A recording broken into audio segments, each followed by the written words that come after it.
Mohon izin Buya, Nggih. mau bertanya. Assalamualaikum warahmatullahi wabarakatuh. Waalaikumsalam. Nama saya Munib dari Kertasmaya di Tenajar Lor. Semoga Buya selalu diberikan rahmat dan keselamatan oleh Allah Subhanahu Wa Taala. Amin, amin. Sebelumnya Buya, saya sedikit menyimak kajian tadi tentang sholat yang diuraikan oleh Buya mengenai sholat adalah sebuah konsep dan sedikit mengurai tentang sholat khusyuk yang didefinisikan sebagai sholat yang diimplementasikan dalam kehidupan sehari-hari. Nah, di sini pertanyaan saya, menurut Buya, seperti apa sih definisi sholat itu sendiri? Oke, terima kasih. Sekian dari saya. Wassalamualaikum warahmatullahi wabarakatuh. Salat itu yang paling substansial adalah doa. Ya. Makanya as-salatu lughatan ad-du'a wa syar'an af'alun wa aqwalun muftatahatun bitakbir wa muftatamatun bit taslim. Kan gitu di fikihnya tuh. Ini saya juga baca kok. Saya juga santri. Ya kan gitu. Ya seperti itu. Jadi ya kenapa kita tidak kembalikan saja salat itu dalam makna yang substansialnya ini, yaitu doa, berhubungan, berkomunikasi. Makanya orang menafsirkan salat itu ya dengan salat yang diawali takbir itu. Seperti dalam surat Inna a'tainakal kautsar. Kami telah memberikan kamu telaga Al-Kautsar. Bayangkan di kitab tafsirnya Al-Kautsar itu suatu telaga yang ada di sorga. Ya, nanti isinya macam-macam, ada madu, ada susu, ada arak gitu.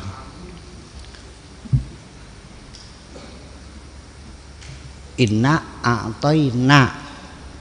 a'taina fi'il madhi apa fi'il mudhari'? Jadi sudah atau belum? Allah memberikan Kautsar kepada Kanjeng Nabi. Sudah atau belum? Ya sudah dong. Gimana lagi? Kok sampai ke surga-surga sih? Ini kan jadi pertanyaan. Shiratal mustaqim kan di sini, jalan lurus yang benar. Kok sih jembatan di neraka? Gimana lagi? Ya ini kita masih maklumi, tapi ya saya tidak menyalahkan lah, ya udahlah. Saya juga dapat ilmu juga dari mereka juga kok. Cuman bedanya kan saya berani mengkritisi, kamu kan tidak. Salah aja. Oke. Kautsar ini bukan bahasa Arab, ini bahasa Ibrani. Dari kosher. Kosher itu sertifikat keahlian. Artinya orang yang diberi surat keterangan bahwa dia punya talenta, punya multi talenta. Ya, iya. Ya, main gitar bisa, piano bisa, ngaji bisa, ceramah bisa, apalagi matematika bisa, fisika bisa, duit banyak, sakti iya, kan gitu.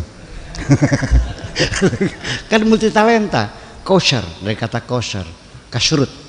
Ya, kalau kashrut itu tukang jagal yang punya sertifikat. Jadi kosher itu adalah sertifikat isinya, maksudnya Nabi diberi kemampuan yang luar biasa, kecerdasan, kepintaran, kesabaran, punya tahan daya tubuh, kesehatan, semuanya itu. Itu, artinya kan Kautsar.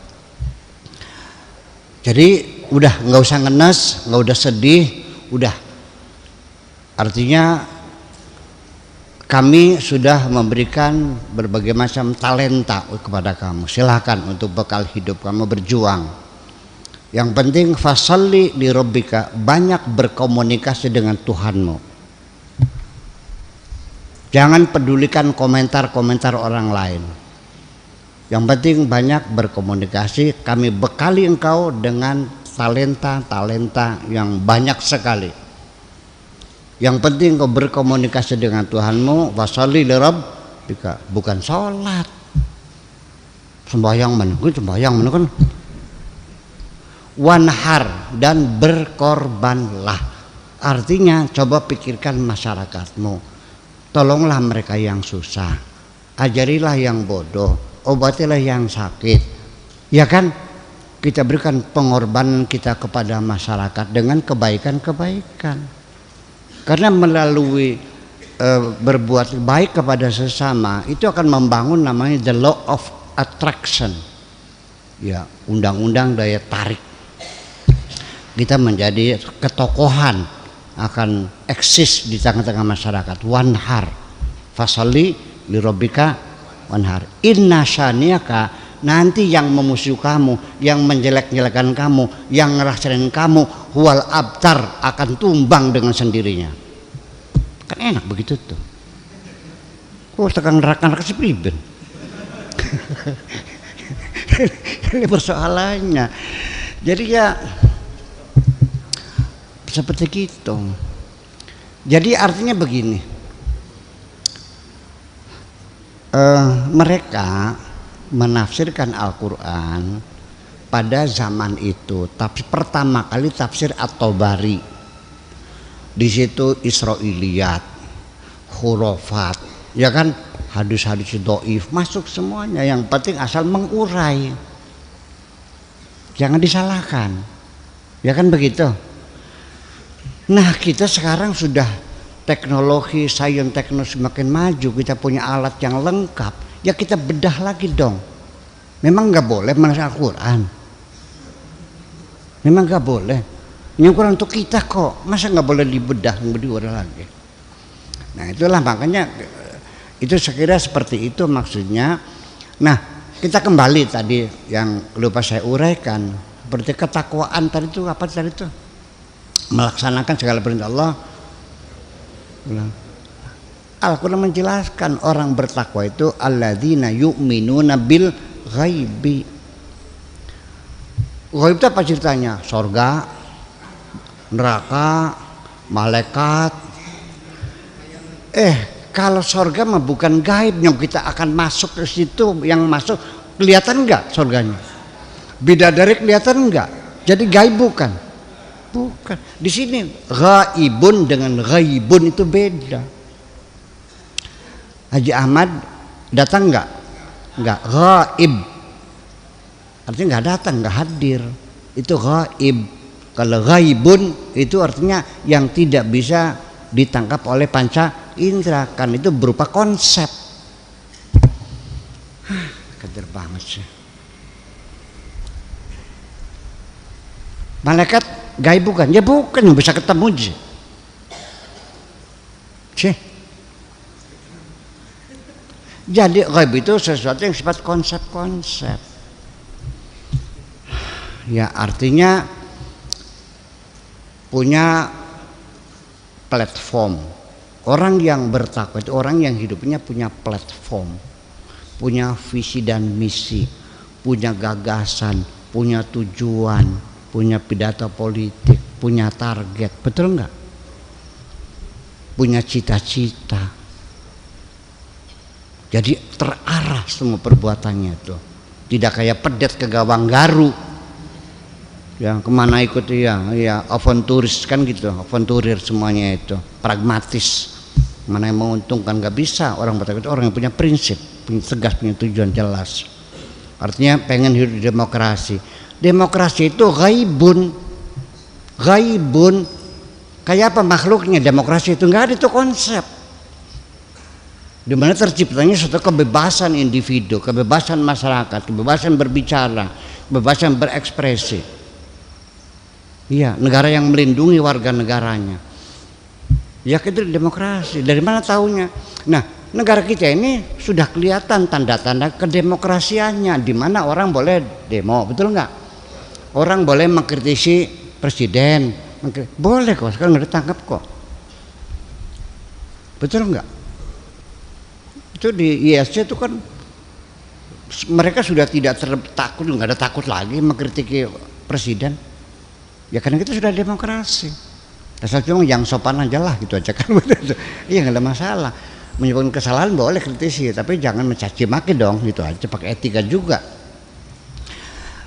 bikin ormas boleh, betul nggak? Jadi kan ada nggak demokrasi? Ya ada. Yuk kita kawal bersama. Kasih yang nggak makhluknya itu diimplementasikan dalam kehidupan bernegara. Ya kan? Kemakmuran kayak apa? Ya nggak ada. Kopi, ya ini kopi bukan kemakmuran. Kemakmuran itu adalah adanya satu kemampuan daya beli masyarakat, kan gitu, untuk pemenuhan kebutuhannya yang pokok. Yang penting pokok kecil lah ya. Itu kan makmur bersama, kan gitu. Paham nggak? Punya program itu yang berarti. Wa yuqimuna shalat, yang berkomunikasi, berinteraksi dengan masyarakatnya secara intensif. Wa mimma razaqnahum yunfiqun, dan orang-orang yang dermawan, orang bertakwa itu. Nggak mungkin orang takwa medit tuh. Kalau orang medit orang kafir namanya. Kafir. Medit itu kafir. Pak Iwa, medit itu kafir Pak Iwa. Percaya nggak? Allah menyebut orang kafir, orang medit itu kafir kan? Jadi bertakwa itu orangnya punya konsep, punya platform, betul nggak? Kemudian berkomunikasi dengan masyarakatnya, nggak orang yang nyompot di dalam kamar aja. Dan kemudian dermawan orangnya, keluar duitnya, sedekahnya, betul nggak? Setelah itu apa? Wa mimma razaqnahum yunfiqun walladzina yu'minuna bima unzila ilaika wa ma unzila min qablik, dan punya toleransi dengan agama-agama yang lain. Yang kelima, wabil akhiratihum, punya program jangka panjang. Itulah takwa dalam Al-Quran dijelaskan. Kok melaksanakan perintah dari mana Anda mau definisi itu? Jadi pertanyakan dong. Jelas mana? Kata Allah atau kata ulama? Ikut mana? Terserah kamu. Ada yang ngotot boleh, ya silakan aja, nggak apa-apa. Kalau memang itu membahagiakan dirimu, silakan aja. Kalau Anda sudah merasa bahagia gitu, ya udah silakan aja. Tapi nanti pada di penghujungnya, bahwa orang yang rajin sholatnya sekalipun, tetapi ketika keadilan sosial tidak menjadi kenyataan, banyak anak yatim terlantar, banyak miskin kelaparan, maka sholatmu akan dibayar dengan neraka wel oleh Allah. Setuju nggak? Iya, jadi ya, Islam itu bukan ritual, bukan. Ritual itu sholat, zakat, itu hanya exercise, latihan. Sama seperti Pak Iwa memimpin kalau hari Senin ya, apel bendera ya, kan hormat bendera. Itu bukan menyebar bendera, bukan, menanamkan cinta tanah air kepada kita, paham enggak? Hormat bendera, orang gitu. Itu bukan nyembah. Ini ada isu itu musyrik nyembah. Ya itu salah macam itu. Jadi ya kisah sendiri jadi menjadi sulit untuk berbicara lebih bebas di tengah masyarakat yang memang seperti itu. Selalu salah paham. Jadi ya bagaimanapun ya kita harus berjiwa besar juga. Ya, fasfah anhum wa qul salam. Ya kan selesai. Itu aja. Ujungnya apa? Emang juga pikirin.